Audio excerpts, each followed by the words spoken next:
അതുപോലെ രക്ഷാപ്രവർത്തനത്തിന് മറ്റെന്തെങ്കിലും സമാന്തര മാർഗ്ഗങ്ങൾ ലഭ്യമാണോ എന്ന കാര്യവും ഇപ്പോൾ അന്വേഷിക്കുന്നു എന്നാണ് ഞങ്ങളുടെ ബ്യൂറോ റിപ്പോർട്ട് ചെയ്യുന്ന അലക്സ് റാം മുഹമ്മദ് വിശദാംശങ്ങളുമായി തത്സമയം ചേരുന്നു. അലക്സ് റാം, മറ്റെന്ത് പോംവഴിയാണ് അവരുടെ മുന്നിൽ ഇപ്പോഴുള്ളത്?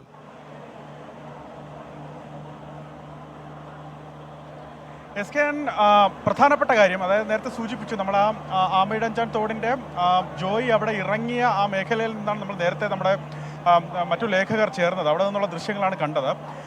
അവിടെ നിന്ന് അദ്ദേഹം ഇറങ്ങി ഈ ടണലിനുള്ളിലേക്ക് പ്രവേശിച്ചു.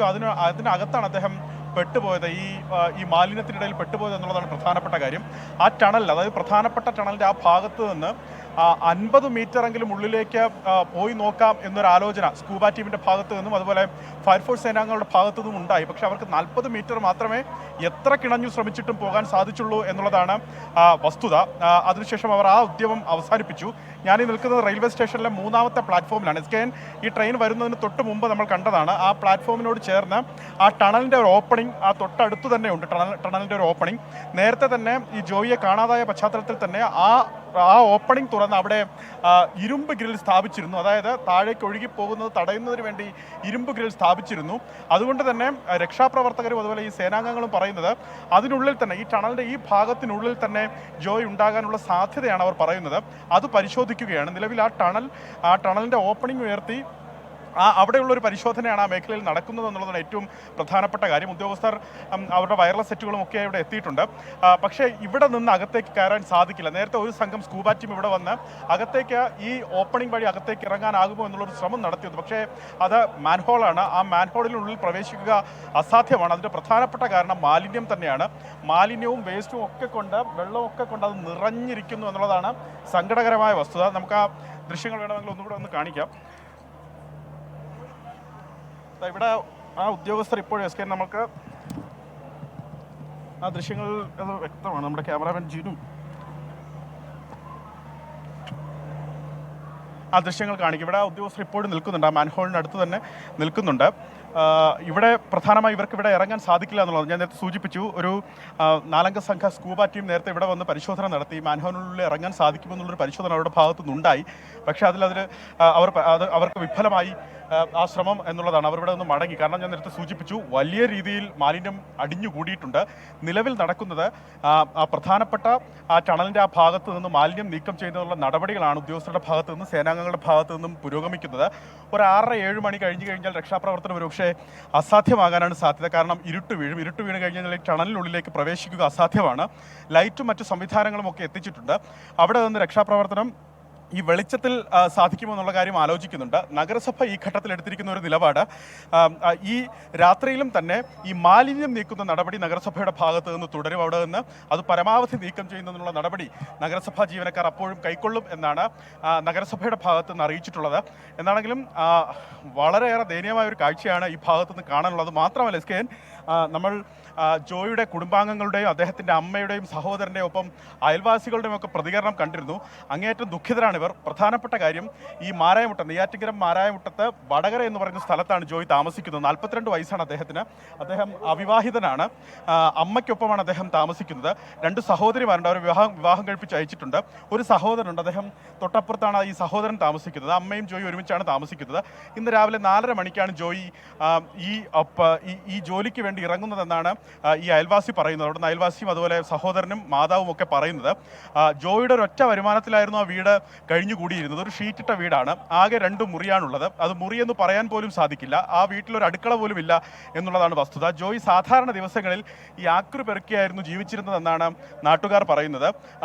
കുറച്ചുകൂടി കൂടുതൽ തുക ശമ്പളമായി ലഭിക്കും എന്ന് കരുതിയാണ് 3 ദിവസം മുമ്പ് ഈ റെയിൽവേ നിയോഗിച്ച കരാറുകാരന് കീഴിൽ ഈ വേസ്റ്റ് വാരുന്ന ഈ പണിയിലേക്ക് ജോയി ഇറങ്ങിയത്. ആ 3 ദിവസമായി ജോയി ഈ പണിക്ക് വരുന്നുണ്ടെന്നാണ് അവർ പറയുന്നത്. ഇന്ന് 4:30 മണിക്ക് രാവിലെ ഇറങ്ങിയതാണ്. വൈകുന്നേരം 4:05 മണിയോടുകൂടി മടങ്ങി വരുമെന്ന് സഹോദരനോട് പറഞ്ഞിരുന്നതായും സഹോദരൻ വ്യക്തമാക്കുന്നുണ്ട്. പക്ഷേ ഇപ്പോഴും ജോയി അവിടെ എത്തിയിട്ടില്ല. അവരെ ആ വീട്ടുകാർ, കുടുംബാംഗങ്ങൾ, ഒപ്പം നാട്ടുകാരൊക്കെ ജോയിയെ കാത്തിരിക്കുന്നു എന്നാണ് അവർ പറയുന്നത്. ഇവിടെ ഈ തിരച്ചിൽ മണിക്കൂറുകൾ, രാത്രി വൈകുമ്പോൾ അത് ദുഷ്കരമാകുന്നു. ഈ മാൻഹോളിനുള്ളിലേക്ക് അല്ലെങ്കിൽ ഈ ഓടയ്ക്കുള്ളിലേക്ക്, ഈ തോടിനുള്ളിലേക്ക് ഇറങ്ങാൻ സാധിക്കാത്ത, അല്ലെങ്കിൽ അകത്തേക്ക് ഈ രാത്രി വൈകി കടക്കാൻ സാധിക്കാത്തൊരു സാഹചര്യം നിലവിലുണ്ട് എന്നുള്ളതാണ് യഥാർത്ഥ വസ്തുത. ഉദ്യോഗസ്ഥർ തന്നെ ഇവിടെ നിൽക്കുകയാണ്. അവർക്ക് മറ്റൊന്നും ചെയ്യാനില്ല. നേരത്തെ നമ്മൾ സൂചിപ്പിച്ചതുപോലെ ഇത് റെയിൽവേ ട്രാക്കാണ്, ഇത് റെയിൽവേയുടെ 3ാമത്തെ പ്ലാറ്റ്ഫോമാണ്. 2 ട്രെയിൻ അത് ഈ പ്രധാനപ്പെട്ട മാൻഹോൾ ഉള്ളതിൻ്റെ 2 വശത്തുമായി 2 ട്രെയിൻ ഇപ്പോൾ നിലയുറപ്പിച്ചിട്ടുമുണ്ട്. അത്തരത്തിൽ അതീവ ദുഷ്കരമായൊരു മാർഗ്ഗമാണ് ഇവിടെ നിന്ന് ഉള്ളിലേക്ക് പ്രവേശിച്ച് ഇതിനകത്തുകൂടി അകത്തേക്ക് കടക്കുക. കാരണം പ്രധാനപ്പെട്ട ആ ഇറങ്ങുന്ന ഭാഗത്ത് നിന്ന് തന്നെ 50 മീറ്റർ എങ്കിലും ഈ സേനാംഗങ്ങൾക്ക് അല്ലെങ്കിൽ സ്കൂബ ടീം അംഗങ്ങൾക്ക്, വിദഗ്ധ പരിശീലനം ലഭിച്ച അംഗങ്ങൾക്ക് പോലും ഇറങ്ങി വരാൻ പറ്റാത്തൊരു സാഹചര്യം അവിടെ ഉണ്ട്. അപ്പോൾ എങ്ങനെ ഇവിടെ നിന്ന് ഇറങ്ങാൻ സാധിക്കുമെന്നാണ് അവർ പറയുന്നത്. അത്ര കണ്ട് മാലിന്യ നിക്ഷേപം ഇതിനകത്തുണ്ട്. അവിടെ നിന്ന്, അതായത് പ്രധാനപ്പെട്ട കവാടത്ത് നിന്ന് പരമാവധി മാലിന്യം പുറത്തേക്ക് എത്തിച്ചാൽ മാത്രമേ ഇതിനകത്തേക്കുള്ള ജലമൊഴുക്ക് സുഗമമാകുകയുള്ളൂ. ആ ഒഴുക്കുകൊണ്ട് ആ വെള്ളം താഴേക്ക് പോവുകയുള്ളൂ. അതിനകത്തേക്ക് ഈ വിദഗ്ധർക്ക്, സ്കൂബ ടീം അംഗങ്ങൾക്കും അതുപോലെ ഫയർഫോഴ്സിലെ സേനാംഗങ്ങൾക്കും ഇറങ്ങി വന്നുള്ള പരിശോധന അപ്പോൾ മാത്രമേ സാധ്യമാവുകയുള്ളൂ. അതല്ല എങ്കിൽ അവരുടെ പോലും ജീവൻ പണയപ്പെടുത്തിക്കൊണ്ടുള്ള ഒരു നടപടിയിലേക്ക് അവർക്ക് കടക്കേണ്ടി വരും എന്നുള്ളതാണ് വസ്തുത. SKN 8.5 മണിക്കൂർ കഴിയുന്ന ഒരു മനുഷ്യന് വേണ്ടി, ഒരു മനുഷ്യ ജീവന് വേണ്ടി ഈ തിരച്ചിൽ ഇവിടെ ആരംഭിച്ചിട്ട് തിരുവനന്തപുരത്തിൻ്റെ ചരിത്രത്തിൽ അല്ലെങ്കിൽ തിരുവനന്തപുരത്ത് സമാനതകളില്ലാത്ത ഒരു തിരച്ചിലാണ് ഈ നടക്കുന്നത്. മുമ്പെങ്ങും ഇതുപോലൊരു മനുഷ്യന് വേണ്ടി അല്ലെങ്കിൽ ഇങ്ങനെ ഒരു തിരച്ചിൽ നടത്തേണ്ട ഒരു സാഹചര്യം ഉണ്ടായിട്ടില്ല. ഇതിൽ നഗരസഭ ഇപ്പോൾ ആ ഓടയുടെ, ആ മാൻഹോളിൻ്റെ ഗ്രില്ല് അടയ്ക്കുകയാണ് ഉദ്യോഗസ്ഥർ എന്നുള്ളതാണ്. അതായത് ഇവിടെ നിന്ന് ഇനി മറ്റു മാർഗ്ഗങ്ങൾ സ്വീകരിക്കുക എന്നുള്ളതായിരിക്കും ഉദ്യോഗസ്ഥർ ഉദ്ദേശിക്കുന്നത്. നേരത്തെ നമ്മൾ സൂചിപ്പിച്ചു, അവർ ഇവിടെ നിന്ന് ഇറങ്ങാനുള്ള ഒരു ശ്രമം നടത്തി, അത് നടക്കാതെ തിരിച്ചുപോയി.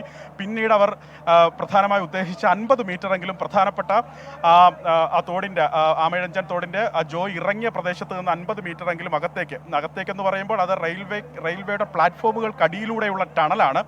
ആ ടണലിന് തന്നെ ഏതാണ്ട് 300 മീറ്ററോളം നീളം വരുമെന്നുള്ളതാണ് വസ്തുത. അവർക്ക് 50 മീറ്ററെങ്കിലും കടന്നു വരാനുള്ള ഒരു ശ്രമം അവരുടെ ഭാഗത്തു നിന്നുണ്ടായിരുന്നു, നടത്തിയിരുന്നു. പക്ഷേ നടന്നില്ല. ആദ്യഘട്ടത്തിൽ 30 മീറ്റർ അവർ പോയി തിരഞ്ഞു നോക്കി. പക്ഷേ ആ 30 മീറ്ററിൽ ജോയിയെ കണ്ടെത്താൻ സാധിച്ചില്ല. അതിനുശേഷമാണ് അവർ ടണലിൻ്റെ മറ്റൊരു ഓപ്പണിംഗ്, അതായത് ഈ മേഖലയിൽ വന്ന ഇറങ്ങിയ ഒരു പരിശോധന സാധ്യമാണോ എന്നവർ നോക്കിയത്. പക്ഷേ അതും സാധ്യമല്ല എന്നുള്ളതാണ്. പക്ഷേ തിരികെ പോയി ആ പ്രധാനപ്പെട്ട ടണലിൻ്റെ ആ ഭാഗത്ത് നിന്ന് വീണ്ടും അകത്തേക്ക് 20 മീറ്റർ കൂടിയെങ്കിലും, അതായത് 50 മീറ്റർ കൂടിയെങ്കിലും ഉള്ളിലേക്ക് സഞ്ചരിക്കാനുള്ള ഒരു ശ്രമം അവരുടെ ഭാഗത്ത് നടത്തിയെങ്കിൽ പോലും 10 മീറ്റർ മാത്രമേ കൂടുതൽ പോകാൻ സാധിച്ചുള്ളൂ. അതായത് ആകെ 40 മീറ്റർ മാത്രമേ അതിനകത്തേക്ക് കടക്കാൻ സാധിച്ചുള്ളൂ എന്നുള്ളതാണ് വസ്തുത. SKN ആ സ്കൂബ ഡൈവേഴ്സ് ഇവിടെ നിന്ന് മാറിയിട്ടുണ്ട് എന്നുള്ളതാണ്. പ്രധാനമായും പരമാവധി അവർക്ക് ചെയ്യാൻ പറ്റുന്ന കാര്യങ്ങൾ, അവർക്ക് ചെയ്യാനാവുന്ന പ്രധാനപ്പെട്ട കാര്യങ്ങൾ അവർ ചെയ്തു എന്നുള്ളതാണ്, ഈ ഘട്ടത്തിൽ ചെയ്തു എന്നുള്ളതാണ് വസ്തുത. ആ ഗ്രില്ല് കൃത്യമായി തന്നെ കാണാം, ആ മാൻഹോൾ കാണാം. ആ മാൻഹോൾ ഗ്രില്ല് മൂടി ഇപ്പോൾ അവർ അടച്ചിട്ടുണ്ട്. ഈ മാൻഹോൾ തുറന്നാണ് അവർ പരിശോധന നടത്തിയത്.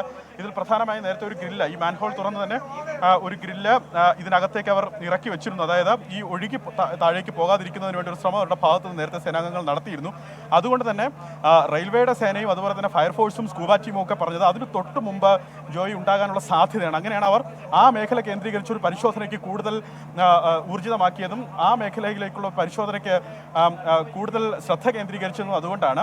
പക്ഷേ അവർക്ക് നോക്കൂ, ഇപ്പോൾ തന്നെ കാണാം, ഇതിനകത്തുള്ള മാലിന്യം കാണാം, കുപ്പികളും അതുപോലെ വേസ്റ്റും. ഈ തിരുവനന്തപുരം നഗരത്തിൻ്റെ ആകെ മൊത്തം എല്ലാ മാലിന്യവും അടങ്ങുന്ന ഒരു കുഴിയായി അല്ലെങ്കിൽ ഒരു ടണലായി ഇത് മാറുന്നുണ്ട്, അല്ലെങ്കിൽ ഇത് ഈ കാണപ്പെടുന്നുണ്ട്. അത് മാത്രമല്ല, റെയിൽവേയുടെ കൂടി വേസ്റ്റ് അവരുടെ ഓടയിൽ നിന്ന് ഇതിനകത്തേക്ക് വന്നിറങ്ങുന്നുണ്ട്. അത്തരത്തിൽ അതീവ ദുഷ്കരമാണ് SKN. മഴ എന്താണെങ്കിലും വിട്ടു നിൽക്കുന്നുണ്ട്. മഴ വിട്ടു നിൽക്കുന്ന സാഹചര്യത്തിൽ വെള്ളം ഒഴുകി പോകുമെന്നവർ പ്രതീക്ഷിക്കുന്നുണ്ട്. ആദ്യഘട്ടത്തിൽ, അതായത് ഈ 10:30 മണിക്ക് ജോയി ഇവിടെ ഇറങ്ങുമ്പോൾ ഏതാണ്ട് നെഞ്ചളവ് വെള്ളം, മലിനജലമാണ് ആമയിഴഞ്ചാൻ തോടിൻ്റെ ആ ഭാഗത്തുണ്ടായത്. അവിടെ നിന്ന് ഏറെക്കുറെ ആ മാലിന്യം നീക്കം ചെയ്തതിന് ശേഷം മാത്രമാണ് ആ വെള്ളം ഒഴുകിപ്പോയി. ഇപ്പോൾ ആ ഭാഗത്ത് ഏതാണ്ട് മുട്ടളവ് വെള്ളം മാത്രമാണ് ഉള്ളത്. പക്ഷേ അതിനകത്തേക്ക്, അതായത് ആ ടണലിനുള്ളിലേക്ക് പ്രവേശിക്കാൻ കൂടുതൽ സഞ്ചരിച്ചെത്താൻ സ്കൂബ സംഘത്തിന് സാധ്യമല്ല എന്നുള്ളതാണ് അവരുടെ ഈ രക്ഷാപ്രവർത്തനം ദുഷ്കരമാക്കുന്നത്. എന്താണെങ്കിലും മാലിന്യം രാത്രി വൈകിയും അവിടെ നിന്ന് നീക്കം ചെയ്യുന്നതിനുള്ള നടപടികൾ സ്വീകരിക്കുമെന്ന് ഈ നഗരസഭയുടെ ജീവനക്കാരും നഗരസഭാ അധികാരികളും പറയുന്നുണ്ട്. പരമാവധി സ്കൂബ ടീമും അതുപോലെ ഫയർഫോഴ്സ് സേനാംഗങ്ങളും ആ ഭാഗത്ത് നിലയുറപ്പിക്കുകയും ചെയ്തിട്ടുണ്ട്. രാത്രിയും അത് തുടരാനാണ്, രക്ഷാപ്രവർത്തനം തുടരാനായിരിക്കും ഒരുപക്ഷെ സാധ്യത. പക്ഷേ ഇതിനകത്തിറങ്ങിയുള്ള പരിശോധന രാത്രി തുടരാൻ സാധ്യതയില്ല. കാരണം അത്ര കണ്ട് അത് അടഞ്ഞു നിൽക്കുകയാണ്. അത്രയും മാലിന്യം ഈ ടണലിന് ഉള്ളിലുണ്ട് എന്നുള്ളതാണ് വസ്തുത.